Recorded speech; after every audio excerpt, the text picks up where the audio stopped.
Hello and welcome to Old Lang Schmooze, the Edinburgh Jewish Culture Centre podcast. I'm David and this is the first of 3 special podcasts featuring highlights from our Writers Live Writing Lives event.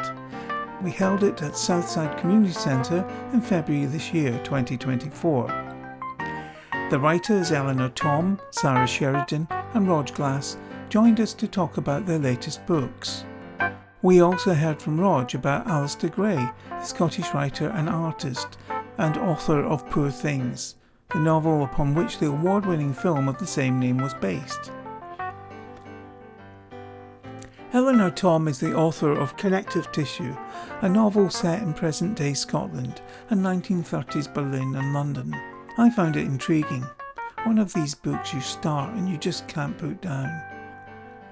So here's Eleanor telling us how the book started.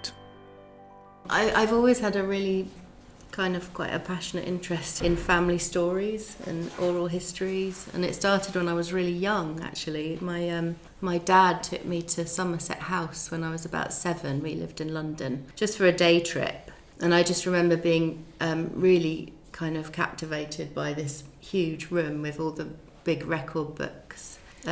Obviously that was a long time before anything went digital, so there was only so much that you could research, but my family did speak a lot about my grandmother, and it's my grandmother's story that the book is based on. So she'd come over from Berlin as a refugee in 1939, and she had a domestic service visa, so she was about 22 when she arrived in the UK.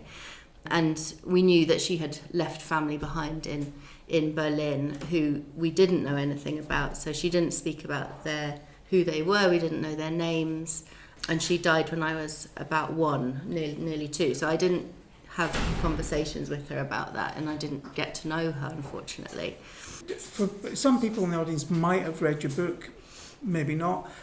Just for everybody, you can just set it up. It's in 2 different time phases.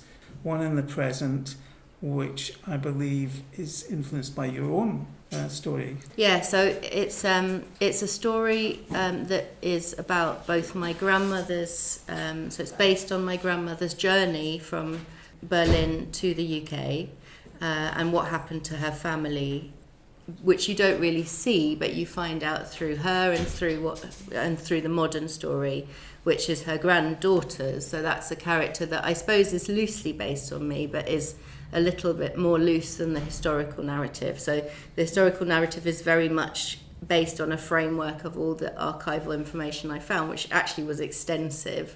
The records were not all burned at all. And then the modern story is basically, because I wrote this over quite a long period of time, it took about 12-15 years probably altogether if I count like the very beginning of the research. So I've sort of borrowed from people that I met or things that were going on at various different times in my life and created a fictional family around that. Do you want to read an extract? Yeah, sure. So this is set, so Helena has a son, and he's called Ash, and this is set when Ash is about 1, maybe 1.5. I'm spreading butter on toast fingers for Ash while 3 eggs boil in a pan. He's on the floor, bum shuffling. Ash can go backwards, dragging his legs, but going forward, he tangles himself up. The legs don't play along. It's toddler group this morning. The other toddlers are walking and some are talking. No one really talks to me. I only go because Matthew nags me to get out, and it's supposed to be good for Ash, but I don't see how. We eat. Ash dribbles and licks butter off some crusts while I look through my pages of notes and spread them out between the plates and my mug of tea. A big brown envelope arrived this morning from Berlin, and I've torn open the seal and pulled out a piece of paper, a photocopy of a page. It's impossible to read. The handwriting is cryptic. Sometimes I'm methodical when I stay up late and I search through records on my laptop. I squint at the scrawling writing on each digitized page until my eyes go blurry. The problem is that records are rarely indexed. There are always too many pages and too much of the handwriting is illegible. I start to gamble and scroll forward and back. If I find something, which I rarely do, I tell myself I have a good nose for this kind of thing. I found Usher Tannenbaum, my great-grandfather, listed in an old Berlin directory. And once I'd found him, I looked for him in the years before and after. He was always at the same address, number 9 Meyerbeerstrasse. The document in the envelope is a burial record. Along with it is the cemetery has sent a map of where Usher's grave is located. An X marks his plot of earth. I look over at Ash. His hair is growing in tight curls, and right now he has butter smeared in it and over his lips and chin. He suits his name, so close to his great-great-grandfather's. I type the places mentioned on the burial record into Google. One is the home address I already knew. Google Street View shows me the location again. It's not somewhere I can easily imagine as my grandmother's home, a long, wide street with big leafy trees. When I mentioned it to Mum, she frowned. I'm sure she lived in the middle of Berlin, she said. This piece of the puzzle doesn't fit. Usher's town of birth is also named on the burial record, a place called Ruß-Bernilla. I type in the name. At first it doesn't seem to exist. I wonder how it was pronounced. Turn it over on my tongue. Bernilla like vanilla, or Bernilla like tequila. I find it after some more searching. Once it was in Austria, then Romania, and now it's in Ukraine. There it is on the map, a village near the Carpathian Mountains, whose name has changed so many times over as the world has shifted around it. Ruß-Bernilla, Bernilla on the Cheremosh River, Berniliv. I close the lid of the computer and look out at the trees in the wood, while Ash makes a mess of his egg. A host of birds visit the branches of the tall willow beside our back fence. We often get visitors from the forest, tawny owls and great spotted woodpeckers. Lately we also get big ragged ravens that make a racket. I'm still saying the name of Usher's town in my head as I watch the birds, linking myself to somewhere I'd not heard of yesterday, placing a pin. I look at the map of Berlin's Weissensee Cemetery. It's divided into a huge grid. It's also full of trees, the tallest in the city. Left untouched in East Berlin for so long, the cemetery has developed its own ecosystem. Matthew would be happy here, I think. Ash starts to whine, wriggling to the edge of his high chair and pulling at the straps. I take him into the living room and put a cartoon on. In half an hour we'll go to a toddler group. Ash should do something with other children. Matthew's right. He shouldn't be sitting here, surrounded by this. I take my laptop into the kitchen and listen to the Jewish prayer for the dead as I rinse the dishes.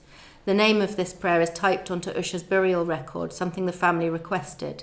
Daffy Duck splutters through his beak in the next room, but I tune it out. The prayer, the lulling of the cantor, is soothing.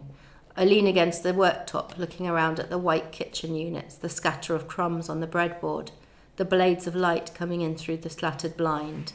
I want the faraway sound of the prayer to inhabit my head. The voice is sorrowful and the recording crackles and hisses.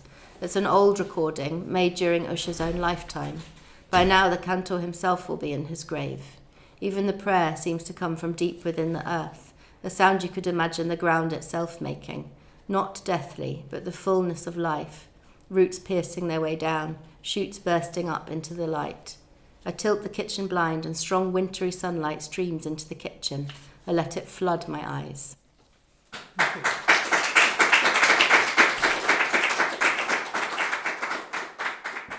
Reading the book, I love the way you're kind of in the past, even in the present story. You're finding things, and I would imagine that if the book only followed Helena doing her research, we'd be in dusty libraries all the time, and it might not be as gripping as it is.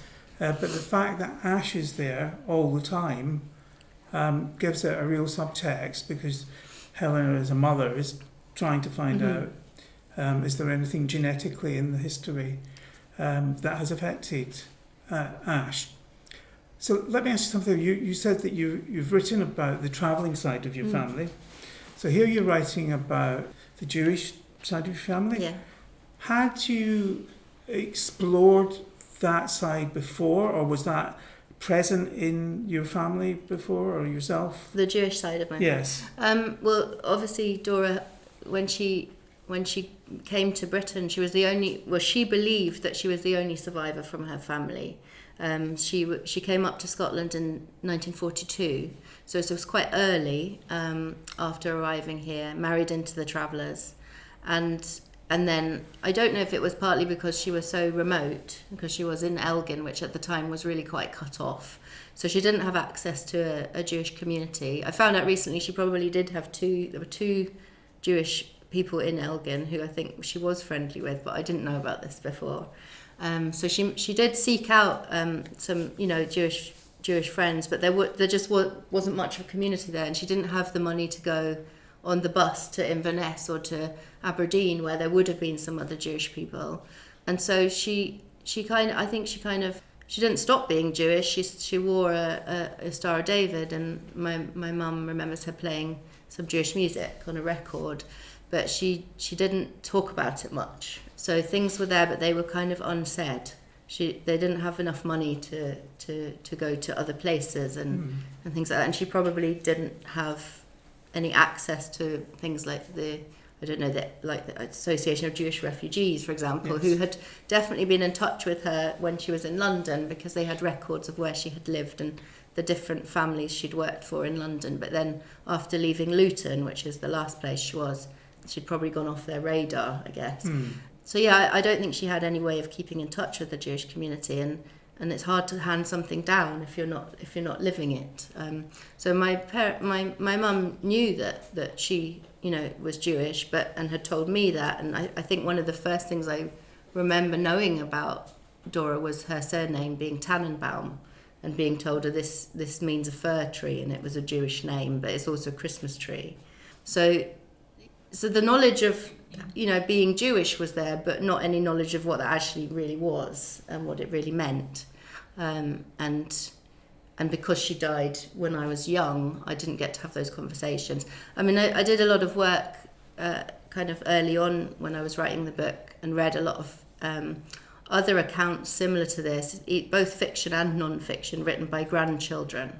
And in many cases, they knew their grandparents, and a lot of survivors and refugees maybe had those conversations more easily with grandchildren than with their own children. There are quite a lot of accounts of grandchildren saying that their parents didn't want to ask questions, and that's certainly true in my family. My mum and her sisters didn't want to ask their mum about her experiences, because they knew about Ruth, and they knew that there was so much there that would upset her.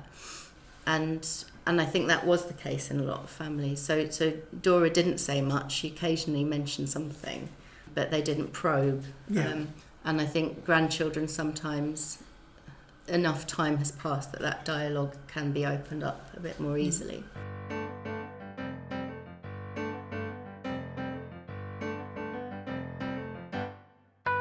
Connective Tissue by Eleanor Thom is published by Taproot Press. Our Writers Live Writing Lives event was made possible with funding from Scottish Book Trust's Live Literature Fund and the Netherlee and Clarkston Charitable Trust. In the next episode, you can hear Sarah Sheridan reading an extract from and talking about her latest book, The Secrets of Blythewood Square. And in our third episode, I'll be talking to Rog Glass about his biography of Alistair Gray. You have been listening to the Edinburgh Jewish Cultural Centre podcast. The podcast was produced and presented by David Ian Neville, with original music by Phil Alexander. If you want to sign up to the Culture Centre's newsletter and keep up with events online and live, go to our website at www.jcc.scot.